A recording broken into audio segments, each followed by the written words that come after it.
Indonésky jazyk.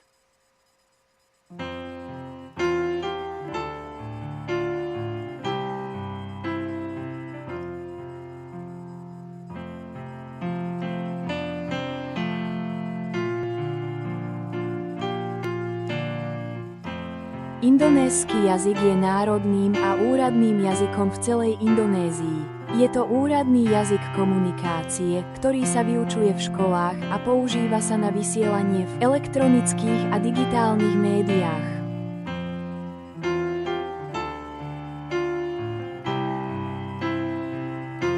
Indonézia je jednou z najviacjazyčnejších, najmä trojjazyčných, krajín na svete.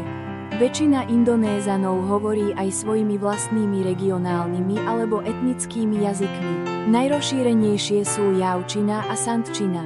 Tieto dva regionálne jazyky mali významný vplyv na samotný indonésky jazyk.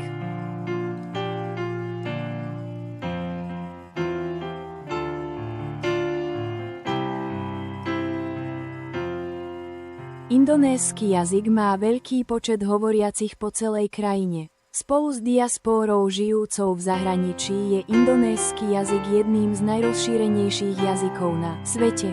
Okrem svojho národného významu je indonésky jazyk uznávaný aj ako úradný jazyk v iných krajinách, ako napríklad vo východnom Timor.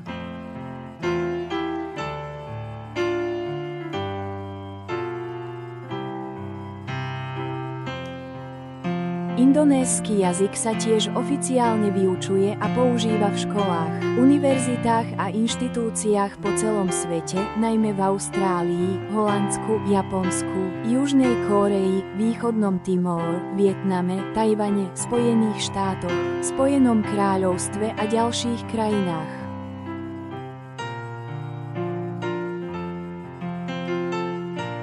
Základy indonéskeho jazyka.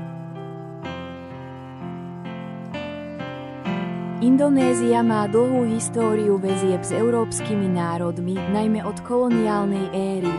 Časť slovnej zásoby indonéskeho jazyka bola absorbovaná do niekoľkých európskych jazykov, najmä do holandčiny a angličtiny. Samotný indonésky jazyk obsahuje mnoho prevzatých slov odvodených z európskych jazykov, najmä holandčiny, portugalčiny, španielčiny a angličtiny.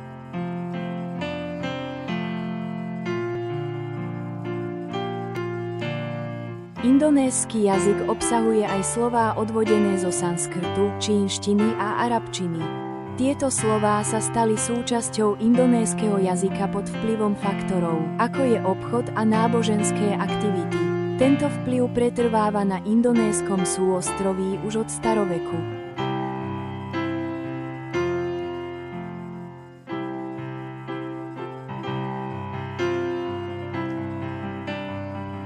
Základom štandardného indonéskeho jazyka je riauská malajčina. V priebehu času tento jazyk prešiel zmenami v dôsledku svojho používania ako pracovného jazyka v koloniálnej správe a rôznych štandardizačných procesov od začiatku 20. storočia.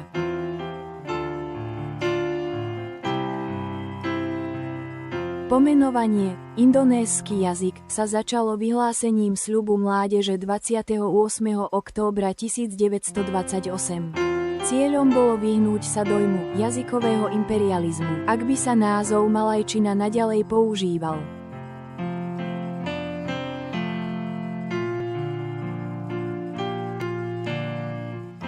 Tento proces odlíšil dnešný indonésky jazyk od malajských variantov, ktorými sa hovorí na ostrovoch Riau a Malajský polostrov.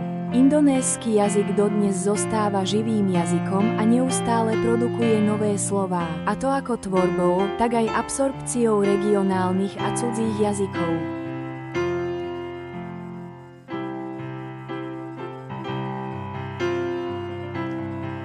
Hoci indonéštine rozumie a hovorí ňou viac ako 90% Indonézanov, nie je materinským jazykom pre väčšinu jej hovoriacich. Prevažná väčšina Indonézanov hovorí jedným zo 748 jazykov v Indonézii ako svojím materinským jazykom. Pojem indonéština sa najčastejšie spája so štandardnou formou používanou vo formálnych situáciách.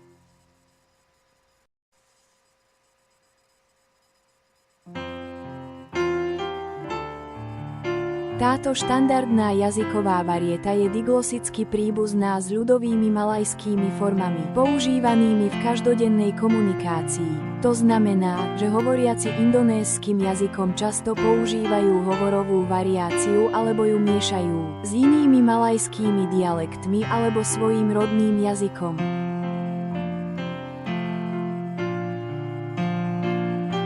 V súčasnosti sa indonésky jazyk široko používa na univerzitách, v masmédiách, literatúre, softvéri, oficiálnej korešpondencii a rôznych iných verejných fórach, takže možno povedať, že indonésky jazyk používajú všetci indonésky hovoriaci občania.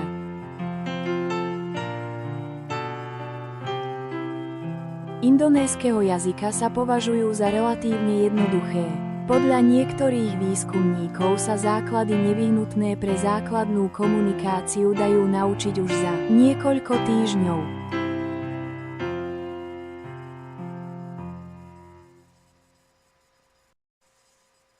Pripomínam vám, aby ste tento kanál podporili kliknutím na páči sa mi to, zdieľať, komentovať, odoberať a kliknutím na ikonu upozornení, aby ste dostávali najnovšie informácie z tohto kanála.